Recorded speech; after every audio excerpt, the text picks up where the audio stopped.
Callisto, moon of Jupiter, 2174, 2 years after the Antilia raid.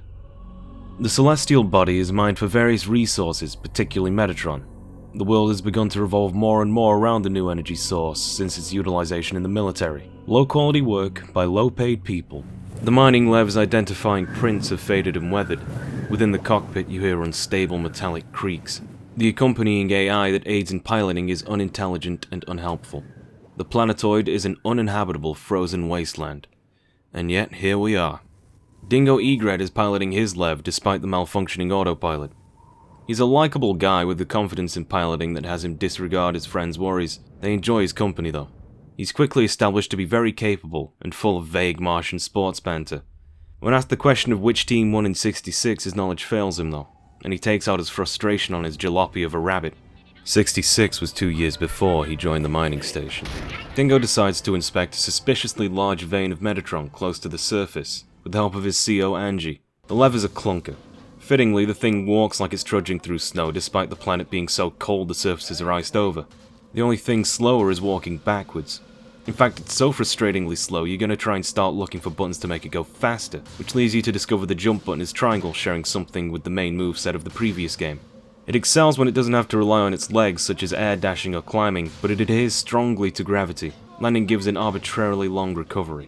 What'll keep you sane while controlling this thing is talking to your radio crew. Angie will comment on small things, telling you your goal and questioning why you aren't there yet. She'll even ask Dingo on a date.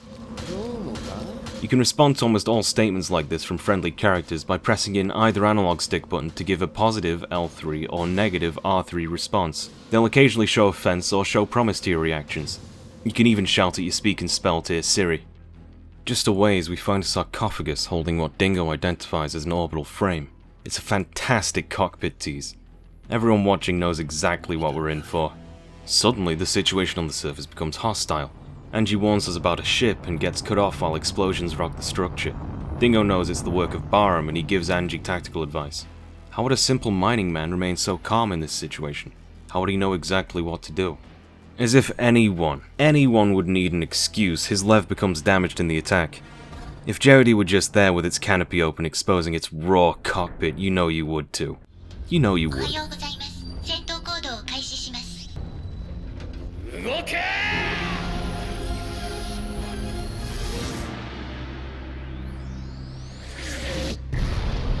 The explosion of power creates a more unique crater than this moon is probably used to. The sarcophagus pops apart effortlessly, unveiling a very casual JEHUTY in all of its glory. There's so much visual auditory fanfare, and then the moment is followed by the first taste of her in combat. Oh my god, the freedom! The weightlessness, the smooth glide, the responsiveness. It's not only back, and it's not only in comparison to that Lev, it's improved overall. The sarcophagus is a touch of brilliance on the writer's part. Naturally, it's what the ancient Egyptians would bury mummies in, fitting for the motif of the series. But in our real world, the disaster at Chernobyl nuclear power plant is now contained in what we call a nuclear sarcophagus. It's exactly the kind of parallels that Zone of the Enders wants to draw. In general, JEHUTY's movement and responsiveness have been tweaked. There's a few frames less wind up on the typical slash attack, but especially on the completely overhauled grab. JEHUTY's default slash attack feels a lot more aggressive because of an enhanced directional momentum compared to the first game. It resembles a beta version of Zone of the Enders 1 more than Zone of the Enders 1 itself. There are two primary gameplay elements that the carry would have affected in the previous game. Firstly, the encounter system, now partially removed, meant that too much directional momentum could accidentally cascade war encounters during an already active fight, but in nerfing it, it became easier to catch long-range fire from enemies while you were in close-range attack in that game. Now JEHUTY's natural evasiveness is enhanced when the enemy isn't blocking. Secondly, the 3D environments of ZOE 1 were discouraged from being collided with, lest they were destroyed. Less directionality makes this easier to control. Now JEHUTY is going to more often carry enemies toward geometry. 3D environments are going to play a larger role in combat than they previously had. This follows with another major change. JEHUTY's final fourth slash that generates distance and collides enemies to walls can now direct relatively up or downward using the triangle or X buttons, matching JEHUTY's controls for its own vertical movement. You can more easily collide the enemy. This also has a knock-on effect in cleaning up the player's inputs for more deliberation, since the timing window on the vertical or lower slash is specifically at the end of the combo. This inadvertently teaches the player to lower their commitment while attacking by spacing their inputs. Enemy attacks have strong wind-up animations if you look for them, and rather than being committed to your combo, you can abort your attack and dodge or defend appropriately. Most enemy attacks have approximately 10 frames startup, but their burst attacks are a 30 frame lead-in, with a distinct glow. Humanly reactable based on fighting game design. However, there's usually several enemies on and off screen at once, and several ulterior considerations. This is still a real challenge even with your wits about you. You backtrack through the area you so cumbersomely staggered through in the beginning. You might not even recognize the area because the method of traversal leaves it practically not the same environment to the mind. Now, canonically, there's no changes to JEHUTY. This bad boy is just as capable as it always was, maybe less so with the sub-weapon drivers gone. The only true change within the limits of the story is Dingo, who's clearly got military experience prior to his mining days. His friends seem to have a sense of this and they ask him for help in the time of crisis. ZOE 2 takes a far more action-oriented approach, disposing with many horror-oriented gameplay mechanics, scaling back the situational pressure placed on the player externally, instead focusing on the core mechanical interactions of the combat for that sense of struggle. It's a direct continuation of the design from the final act of the first game. Seems like Barum means business. The pilot of Ardjet instigates a boss fight by using one of the miners as bait for Dingo, whom he masterfully covers for. Ardjet is a great introductory boss battle. This time the boss fights don't transform mid-fight, they just develop more attacks as their health depletes.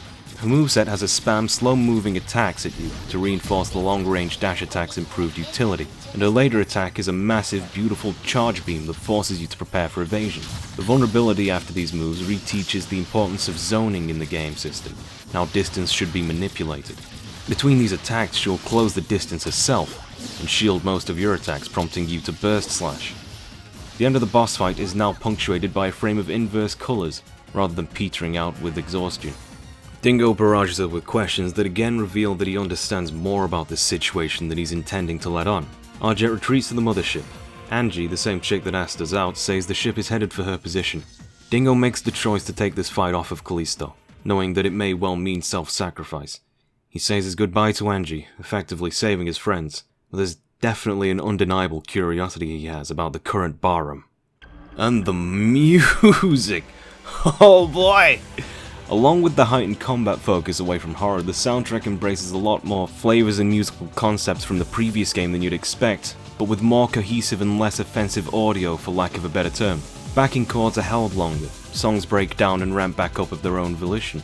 This unfortunately came at the cost of the layered approach in the previous game where, depending on if you were grabbing, blocking, or what ranges you were at or if you were locked on or not, the music would change in intensity. As a matter of preference, I consider this a lost opportunity, but even in the first game, the rapid rate at which you cycled through these sound modes started to break the soundscape. With the increase in speed of this game, that issue would become more drastic. Instead, we get some of the smoothest sounds with some tasty jungle-like drum machine insanity. I can't really call it a downgrade when the game sounds this good. On the Barum battleship, there's a small sequence of trials to introduce various enemy types and spawns, but it's designed heavily to suggest the grab command. It's a near total overhaul in all but the basic concept. It's faster to come out for one. When used on an enemy, it'll automatically lock onto another enemy, enhancing the speed of play, lending a more frenetic energy to the fights. You can grab your targeted enemy, or an adjacently automatically transparently targeted enemy, or even select scenery from the environment. The throw returns, but with a far more lenient collision system. Enemy-on-enemy collision is now more likely, and wall collision can sometimes look pathetically slow, it's so forgiving. Or you can just wail on enemies with whatever comes to hand, which is both hilarious and far too overpowered. If you mash the circle button, you can increase the wind-up and velocity, hopefully injuring curious frames, which leaves you invincible for the duration like some kind of nuclear Beyblade. It's far too easy to abuse, and you could consider it one of the game's few faults. This one tactic is undeniably a crutch in primary combat sections. Ada, our returning AI companion, has a keen interest in her new cockjacker. Dingo finally comes clean about his intent trying to save the mining station and his interest in Barum. In the previous game, Jupiter's eye occupied the background as a kind of judging eye from the universe upon everyone involved. It worked into the mystique of Metatron, the Egyptian mythology, and a feeling of destiny and fate which ended up being something that Leo couldn't change. The eye is one of the only things illuminated in this shot. Despite leaving Callisto and Jupiter, Dingo is still being watched as he leaves. But for what sin? Topping off this mini-tutorial, we have a boss fight against Viola. Her musical elements return in the style of a new composer, but atop an orchestral motif of Beyond the Bound scat. Somehow this morbid bitch found a way to become even creepier, throwing out canned statements and laughing to herself inappropriately. Her defenses are seemingly impenetrable too, but fortunately she's nowhere near as aggressive as she once was. It might be that she's learned from her mistakes in the last game, which is commendable for a dead woman. Though despite her preparation, she didn't quite foresee a vicious and repetitive ghetto smacking. This Viola is a battle AI cloned of Viola's data, which is a shame. Viola dying was not only deserved, it was exactly what she wanted. Poor woman just isn't allowed to die. Other than a sad twist to her sad life and sad death, there's several other purposes to her being here. The idea of fighting Viola helps pass the mantle of JEHUTY's runner onto Dingo, proving himself metaphorically as Leo's successor, and capable of carrying the storyline. For all 12 people that actually liked Leo anyway. In fact, the whole intro has mirrored the topology of the mountains, the dam, and Viola. After impaling her, Dingo has enough time to beg for some response, clearly caring about her supposed well-being. It's up to Ada to break the news that it's nothing but a digital effigy, recalling the Antilia raid. Other than catching Dingo and new players up, there's minor details of the aftermath, which paint in what JEHUTY was doing on Callisto, vaguely anyway, and bringing up the Colonel Noman was the commander of Barham, which draws a very negative reaction. It happens to coincide with Anubis' resonant effects with JEHUTY. It makes sense that Anubis, the protector of tombs and wearer of hearts, would arrive to punish Dingo's sarcophagus robbery and take back JEHUTY. And I suppose it's fitting that Viola wasn't permitted to leave this world. As the fight goes on, JEHUTY is completely powerless, barely finding openings if at all. This despite a fresh advantage of Dingo as the runner.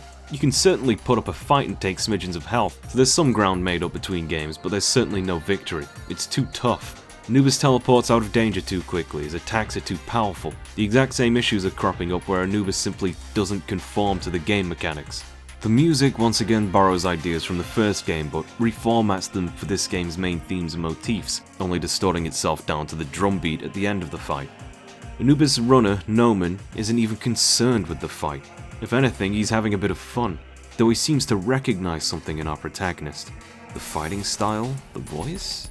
It's a fruitless rerun, other than the lack of escape. Your only salvation is lasting until Noman gets bored enough to just grab your face.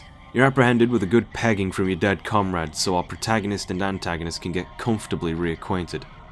Dingo gets off and has a small dialogue with Ken, Ardjet's pilot. She may have a stupid haircut, but she more than makes up for it with her conversational skills. Dingo very politely declines his free invitation to smack the shit out of this bitch, so he can ascertain if his friends on Callisto are actually safe. She gives her assurances, not that it's worth much. But interrupting, we have our Barham commander, Noman. He looks pretty worse for wear, but it's hidden by a smug, untouchable confidence. It's finally revealed that Dingo left Barham 6 years prior, after his assumed death. For this illustrious introduction, Dingo gives a sarcastic response. Initially drawn in with the promise of creating an independent Mars, then nearly getting killed for it, Dingo doesn't view Noman as a leader anymore. It doesn't stop Noman throwing his authoritative demeanor around to try and force Dingo back under his command though. He's an emotionally manipulative bastard trying every trick he knows to persuade Dingo, between his utter charisma and trying again to give him an emotional place in his unit by expressing some kind of familial love. It's so blunt it's kind of off-putting to the viewer though.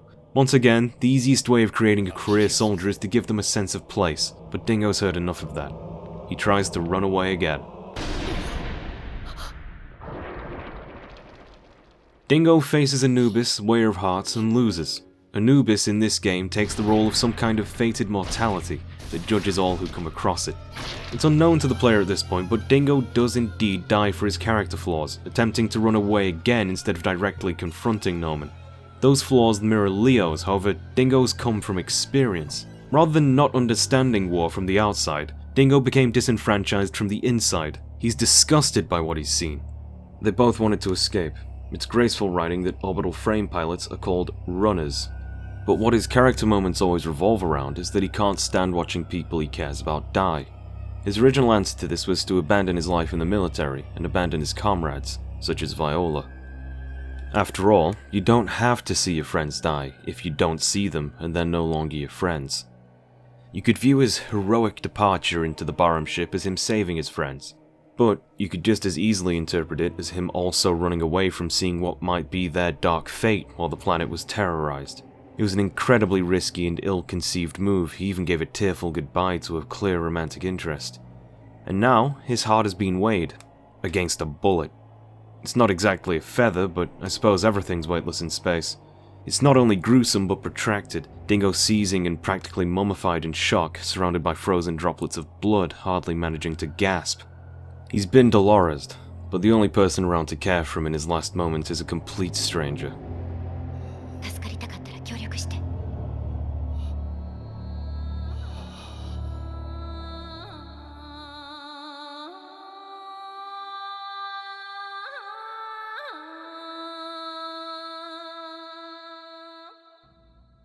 Atop her excellent social skills, she also has an extremely liberal meaning for the term save. Dingo's heart and lungs have been replaced with a kind of Metatron-powered embalming to supplement the lost organs. Machiavellian doesn't even begin to describe Ken, this is sheer body horror. Dingo's death at the hands of his old commander and now resurrection can be viewed as a metaphorical rebirth. The old Dingo is dead, and now the story is framed as him being rebuilt as a person past his initial personality flaws. But there's another layer. Dingo can no longer leave JEHUTY. When he tries, his new artificial respiratory system is starved for power, giving him a heart attack. There isn't any excuse for this kind of treatment. Ada's OS logo is based on an ancient depiction of the ostrich feather used by ANUBIS to weigh against hearts. It's another one of those profound uses of symbology. The orbital frame JEHUTY glides weightlessly, so it's fitting. Those two ideas had always been related. Leo once weighed his own overbearing heart against Ada. Now Dingo is too, but far more literally.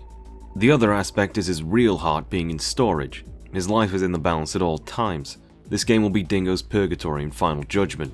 This is his redemption story, a nightmare situation where his past catches up with him at every corner, giving him a chance to make amends. He even got a nice clean shave. She's quite the Undertaker. In the West, Zone of the Enders the Second Runner was a title used to announce that Leo was no longer the protagonist, but also place importance on Dingo being the pilot of JEHUTY, with the abilities and experience he brings. They balance having him both take the mantle whilst bringing fresh flavour quite masterfully.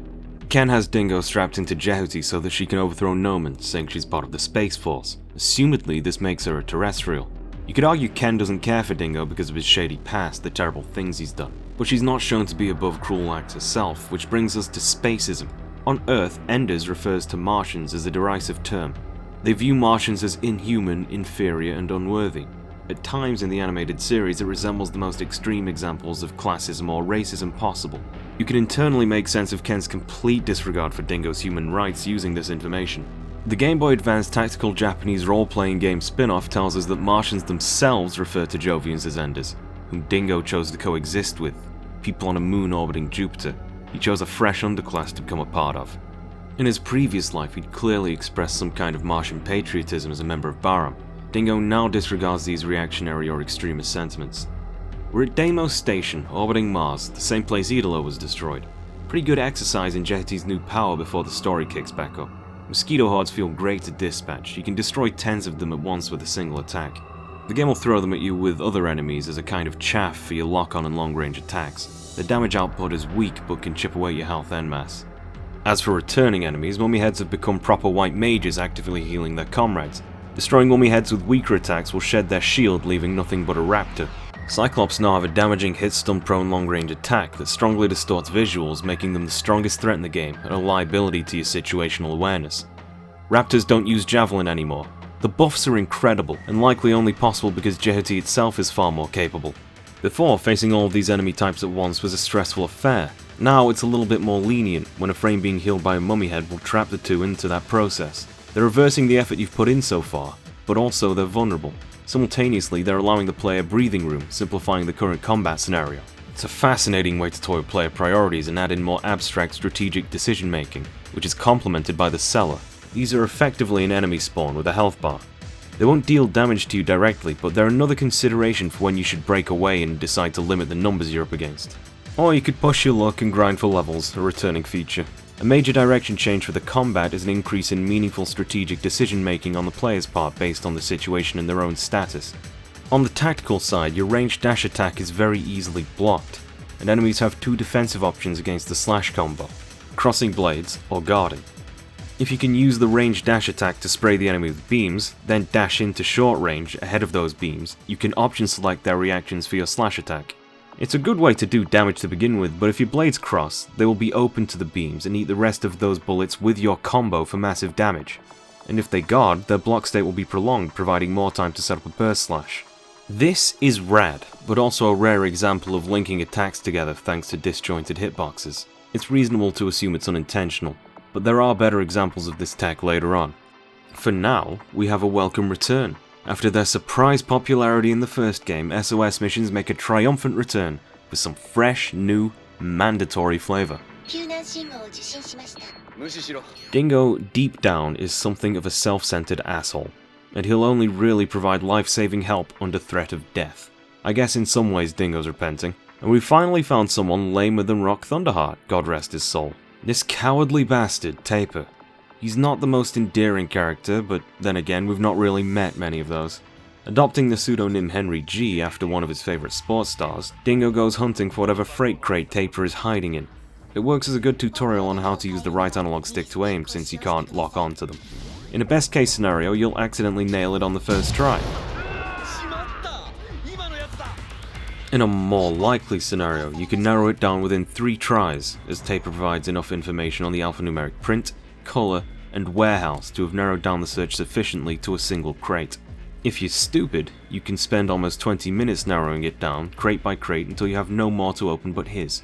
All the while, he's basically reading the barcode out to you, complaining about his bad luck that he had you, of all people, to come and save him. In this hunt, you're blowing up valuable coffee, mail, unknown articles, processed meat, building materials, lev equipment, and enough tons of Metatron to create an economic crisis. Anyway, Taper's a Space Force delivery boy, and we have to deliver him to the Deimos Station delivery system that'll deliver him to Mars so he can deliver the Vector Cannon. This SOS mission is also an escort mission. The checkpoint system functions on a concession of load zones, and this is a rare extended period without heavy disc read. Shockingly, there's very little annoyance to this scenario, other than Ken's completely unjustified position as your commander. It's just another element of the scene for the player to juggle, and it's relatively forgiving. The actual gameplay ends up being really fun, and you can abuse this obligation. Dingo, being reluctantly forced into his heroic role, doesn't really care about Taper. There's no immense pressure here. Along with Dingo's more adept handle of orbital frames and more combat experience than the previous runner, as the player you also have more capacity and freedom to express Dingo's worse, more wry and cynical personality traits. A man after my own heart, this includes sadistic levels of spite and a certain joy at others' expense. Instead of ZOE 1's perishing civilians screaming, you have the panicked squealing of Taper, who has actively earned your disrespect. At best he's pitiful, at worst he's a liability, and you can imagine saving him is just passing the problem of Taper's existence to some other stranger. This is the man Space Force sent to deliver the Vector Cannon, the only thing that can penetrate Alman's defenses. What the fuck is going on down there? Dingo does inquire, but Taper refuses to explain. JEHUTY so carelessly handles Taper's lev. His head is grabbed like a stuffed toy and you can swing him like a weapon even. You can drop him, use him as bait, then go in for the attack, not caring if Taper is in the line of fire too. It's all a great exercise in initial characterization for Dingo, and once again proposing JEHUTY's sheer dominance over the other types of mech. And all this clear, utter abuse is easily subsided with a hidden mechanic. JEHUTY's grabbing burst charge will very forcefully repair the friendly mechs by shoving your cockpit in their face and forcing them to drink your Metatron. At the very least, from space, Mars hasn't changed a bit, but almost appropriately the sight comes with the knowledge that his former comrade's AI puppeted personality is coming to track him down. As Dingo returns to his home, so too does his past return to haunt him. The natural vistas of Mars' surface are interrupted by the visible wanton destruction of man-made facilities, clearly signs of an attack or ambush. The fallen railway, complete with abandoned trains, tells you there's been some tactical destruction of supply routes. Dingo very obviously has an emotional reaction to this scene, while Ken only tries to move along with the mission. Mars isn't even terraformed to maintain stability as a battlefield. We brought life to Mars in the hope we could achieve greater things, but humanity has a habit of spreading itself, only to later start culling through war. Metatron has been used in this way too. The Urenbeck catapult uses space compression to help interplanetary travel in relatively little time, but that same technology has been used to create terrifying weapons like the one you pilot and create destruction like what you see. Anubis and frames made in its image have single-handedly made Baron powerful enough to take over the entire Martian system and its satellites. And that means nothing but fresh ruins. From here the sun looks cartoonishly large, justly so to a man who hid himself at the edge of the solar system. This is what Dingo was fighting for those years ago, and what he ran away from. The vector cannon uses a vector trap to compress space, delivering a large beam blast, is the explanation. It's heavily implied that it simply takes a large amount of energy and uses the vector trap to funnel it into a fine point and generate extreme pinpoint damage, but it might also mitigate the half-life of the energy output. Alman, the Martian military fortress we heard about in the last game, is explained as being a Metatron-powered weapons factory. It defends itself with the very same type of vector trap to redirect attacks or invading forces, effectively cutting its own space off from the rest of space with a sci-fi moat. The vector cannon is the only thing that can break Alman's defensive barrier through the use of vector traps itself. Only JEHUTY and ANUBIS itself can start or stop Alman, and two opposing sides now pilot each. In this war there have already been failed attacks on Earth. Noman's intention is to spread his influence over the entire system, even at the cost of the planet he supposedly wants to free. Telling him this, Ken tries to find some common ground with Dingo. Tactically maybe so she can make a comrade of him rather than a military slave. He's got a bit of a complexion, and we've been over the Spacism. It's not a great look for her. But she might also be curious to see if there's any humanity in this man, who she would otherwise disregard as an ex-Bahram Ender who abandoned his comrades to die.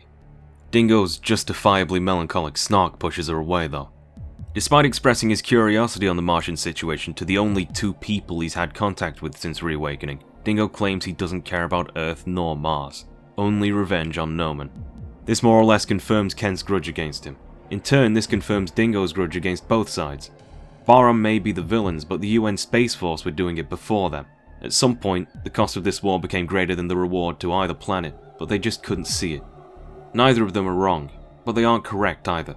Dingo's a broken man. He's only representative of his people insofar as they too have been broken by terrestrial mistreatment, and he's repentant for his time at Bahram.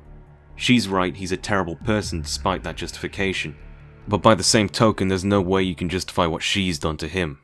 And now we have a boss fight with the VIPERR from Gradius, and he transforms into an orbital frame. How is Zone of the Enders 2 allowed to be this cool? As the first vicious major spike in difficulty in this game, you need to calm yourself and your initial frustrations and discover what openings the enemy pilot allows. He has phases where he flies out of reach, almost impossible to hit without some luck. It's mostly a test of your ability to avoid damage, borrowing one of the most interesting elements of classic side-scrolling shooters.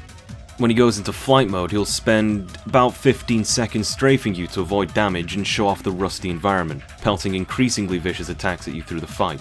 You can easily get stun-locked later on into the fight here. After which, he provides some opportunities for large damage.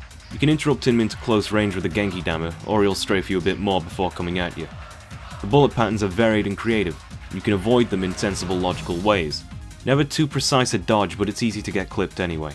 At close range, taking damage means you also lose your opportunity to attack, and his attack patterns are slightly more complicated than the series has seen before. You have to really work on your defensive play. Attacking while his shield is up allows you to regenerate the sub-gauge, which also replaces the ammo system for your sub-weapons. But now you expend it with burst attacks too. There's no refills mid-boss, so you might tactically try this, though the most efficient damage will always be your slash attacks. Or you could grab him just to be extra safe. Somehow Star Trek and the term space opera left operatic vocals being perceived as otherworldly. There's also ethnic chants which complement the relatively untamed landscape. Orchestral drums sit behind very erratic synth, which brings back the flavour of those classic games. Somehow all these elements function into a legitimately great boss theme for fighting VIPERR on Mars in Zone of the Enders 2. Through the fight he develops add-on vessels that follow him and fire at you, and a deteriorating shield to shelter his health bar. All in all, it's very clear the team didn't see adding VIPERR into this game as a challenge. They saw it as an opportunity.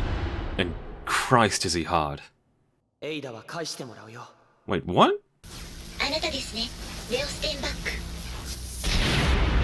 Leo Stenbuck, 2 years older, the previous runner and our previous protagonist. He returns with all the fanfare of ZOE's motifs and ties Aelina back into JEHUTY's appearance on Callisto. It's really genuinely nice to see him. He wasn't fondly liked as a protagonist mostly for his age and inexperience, but here he is on a pedestal of a boss fight, even piloting VIPERR handed down to him by the late Rock Thunderheart? That guy?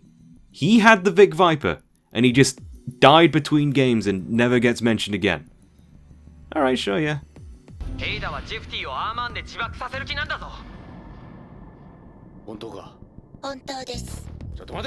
Well, now Dingo's caught up. He's trapped in a suicidal robot. He's been disemboweled, embalmed, shaven, and nailed into a giant flying coffin of a cockpit. But this time, instead of avoiding our man like he might have before, he accepts the responsibility of destroying it, giving Ada a stern talking to about undervaluing her own existence. Leo's impressed, and they commit to a friendly rivalry on their individual journeys to destroy Arman. It's a bit heart-wrenching that Leo's returned in this capacity. He's never left combat because it was the only place he was valued. He's still fighting to try and save Ada's life. Poor kid. But to see him back so faithfully is a beautiful thing. I'm not going to dissect every combat scenario because this game is extremely dense for its short length, but the commander/party system has gotten an overhaul. This time, instead of simply leveling the enemy AIs up while in a party, they coordinate and enact formations.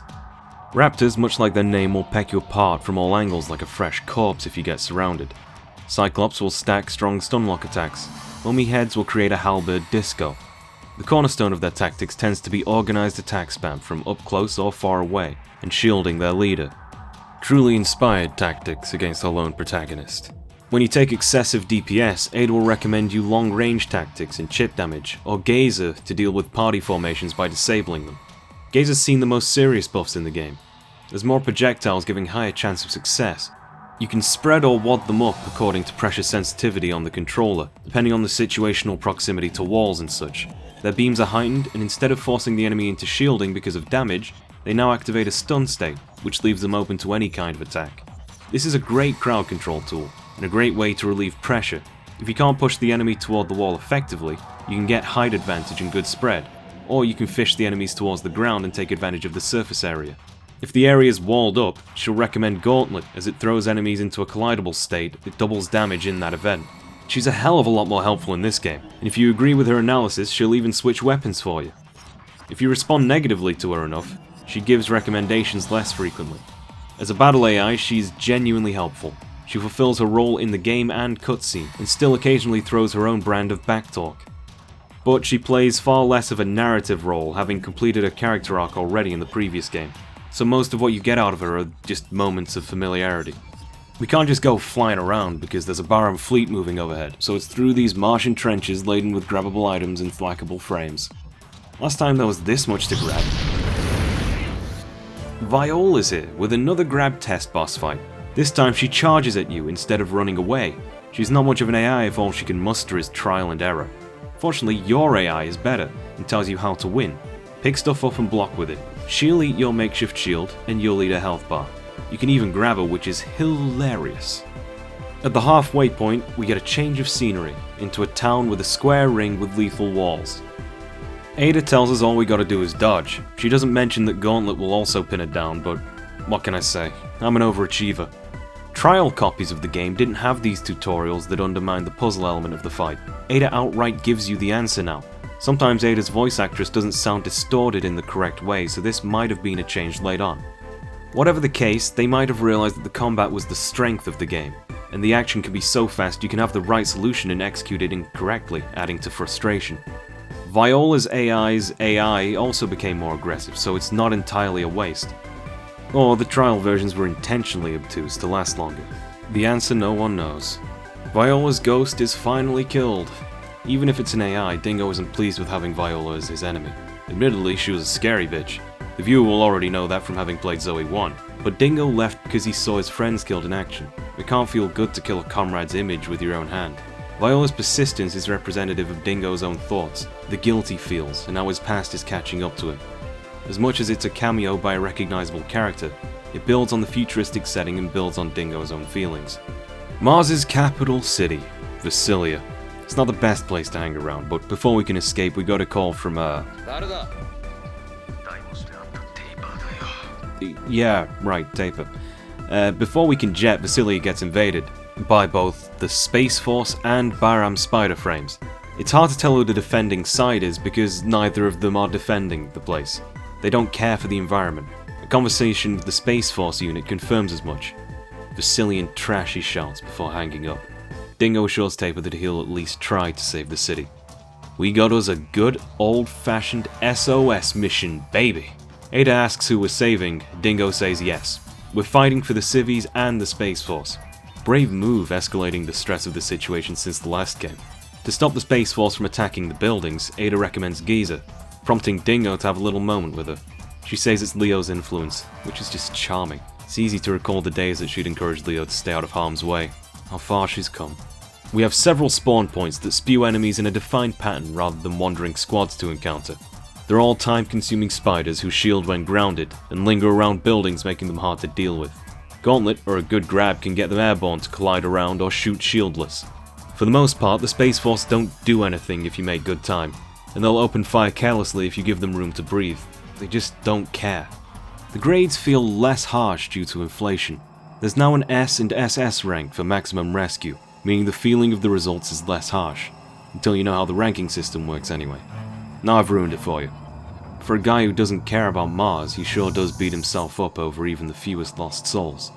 In the event you ended up causing more harm than good, Dingo will have his metaphorical tail between his legs, but otherwise the conversation devolves into Dingo threatening to kill a violent space racist. The problems in this universe run deeper than simple politics. Typically, war is portrayed as a tragic vacuum of human life. This soldier outright denies the opposite side's living value. Martians are trash, something to walk through on your way to an objective. This is the worst of humanity, and it's driving these interplanetary tensions. Advanced technology and energy sources only empowers these streaks of cruelty. The town's construction is a loving example of how well considered the setting of ZOE has always been.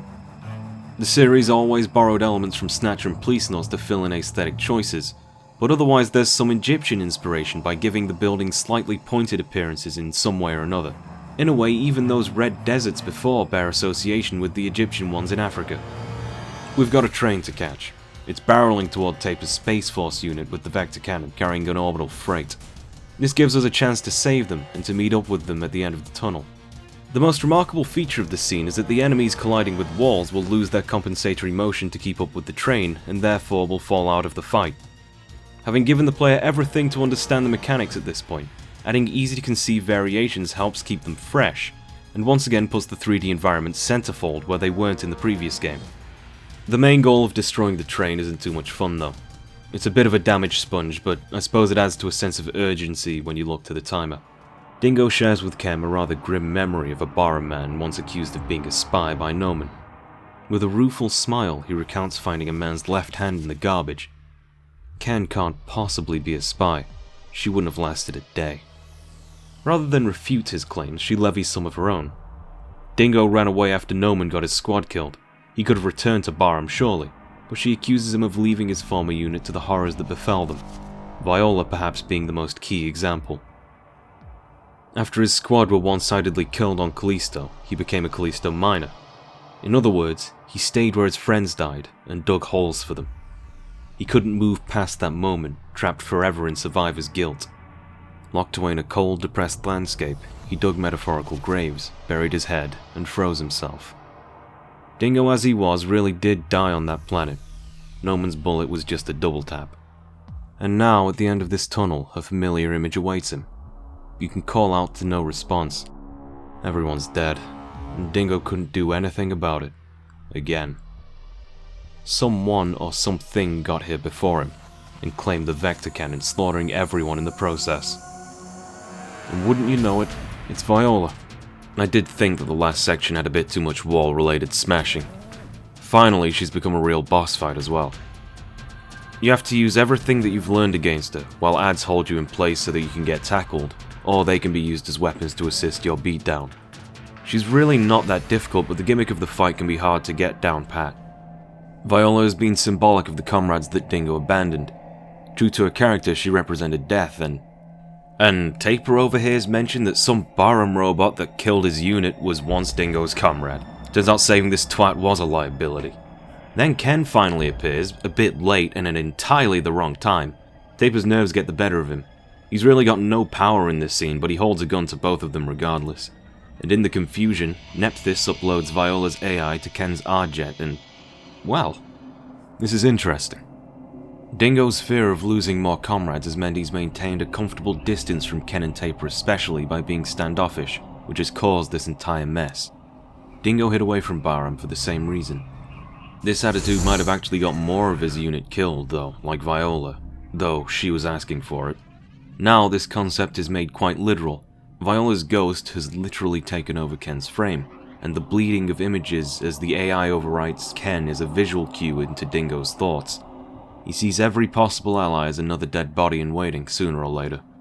True to her established motif, Viola is still representative of death, and Ardjet takes the shape of a coffin for its strongest attacks already. To win this boss fight, instead of fighting Ardjet, you need to repeatedly cross swords with it to stun it, then grab it during this moment of vulnerability so Ada can delete the AI. If you hit Ardjet, it will damage and kill Ken eventually. If you give it too much distance, Viola will start self-destructing the mech. These mechanics play into a very visual act. Instead of pushing her away, or throwing things at range, or defending himself from her onslaught, Dingo needs not to generate conflict or run away, but to disarm and embrace both his new comrades and the memory of his fallen comrades. Accept they're dead, and remember them, no matter how much this process hurts him. Only then will the ghost he's afraid of finally rest. AI デリート完了。こいつはただのプログラムだ。所詮は命令を実行することしかできねえ。その通りです。プログラムに命令を超えることはできません。情けねえ。